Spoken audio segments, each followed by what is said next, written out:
মানুষ ভাবছে ওর হচ্ছে তো আমার বাবার কি।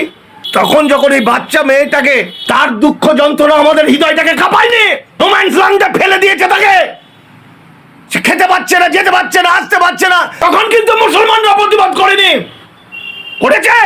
এখানকার মুসলমানরা ঢেই ঢেই করে আনন্দ করেছে, অনেকে অনুপ্রবেশকারী তাড়িয়েছে, অনুপ্রবেশকারী তাড়িয়েছে, বুলডেজার দিয়ে ভেঙে দেবে বাড়িঘর, জমি জায়গা কেড়ে নেবে, ভিখারি বানিয়ে দেবে, পিটিয়ে তালতোবড়া করে দেবে।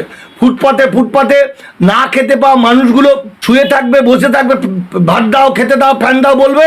রাতের অন্ধকারে ব্রাজিলে হয়েছিল। এর জন্য দোষীটা আমরা, এর জন্য রাষ্ট্র দোষী নয়। কেন রাষ্ট্র দোষী নয়? ভারতের আইনে পুশব্যাক বলে কিছু নেই, ডিপোর্ট আছে।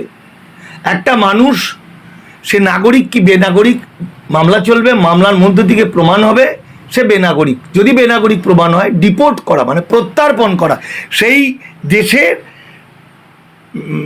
প্রশাসনের হাতে হ্যান্ডওভার করা, এটা আইন। কিন্তু আমাদের এখানে যেটা ঘটছে, মুসলমানদের নিয়ে যাচ্ছে বর্ডারে, ঠেলে দিচ্ছে, দিয়ে বলছে পিছন দিকে তাকালে গুলি করব। এইটা যখন হলো, পরপর চলতে থাকলো, এবং সেখানে আমরা দেখেছি একটা 12-13 বছরের একটা মেয়ে, কিশোরী মেয়ে, তার যে কি ভয়াবহতা, কি মারাত্মক। নোম্যান্স ল্যান্ডে পড়ে মানুষগুলোর এখনও নোম্যান্স ল্যান্ডে আছে, এগুলো নিউজ হচ্ছে না, কীভাবে পশুর চেয়েও ভয়ঙ্করভাবে তাদেরকে শেষ করার চেষ্টা। তখন কিন্তু বাঙালি প্রতিবাদ করেনি, তখন কিন্তু মুসলমানরা প্রতিবাদ করেনি, করেছে? করেনি। তাহলে রাষ্ট্র পা চালিয়ে চালিয়ে দেখছে কত দূর নামা যাবে। যখন দেখেছে জোর করে পুশব্যাক করলেও এখানকার মুসলমানরা ঢেই ঢেই করে আনন্দ করেছে, অনেকে অনুপ্রবেশকারী তাড়িয়েছে, অনুপ্রবেশকারী তাড়িয়েছে, অথচ কেউ কিন্তু প্রশ্ন করেনি যে এটা বেআইনি। 2-4 জন করতে পারে, কেউ যদি প্রশ্ন করতো, কেউ তো একটা আন্দোলনও তো হয়নি, 4টে মিছিলে তো হয়নি, যে বেআইনিভাবে আইন বহির্ভূতভাবে পুশব্যাকটা করছে কি করে। তো সেখানেই পশ্চিমবঙ্গ সরকার দেখে নিয়েছে, যেখানে কোনো আন্দোলনের প্রবণতা নাই, এখনো পরে থুতু দিয়েছে, নিজের গায়ে পড়ছে।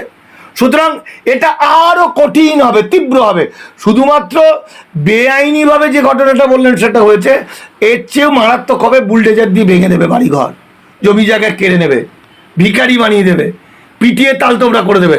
ফুটপাতে ফুটপাতে না খেতে পাওয়া মানুষগুলো শুয়ে থাকবে, বসে থাকবে, ভাত দাও, খেতে দাও, ফ্যান দাও বলবে। রাতের অন্ধকারে ব্রাজিলে হয়েছিল 1980 থেকে 90, ব্রাজিল মিরাকেল।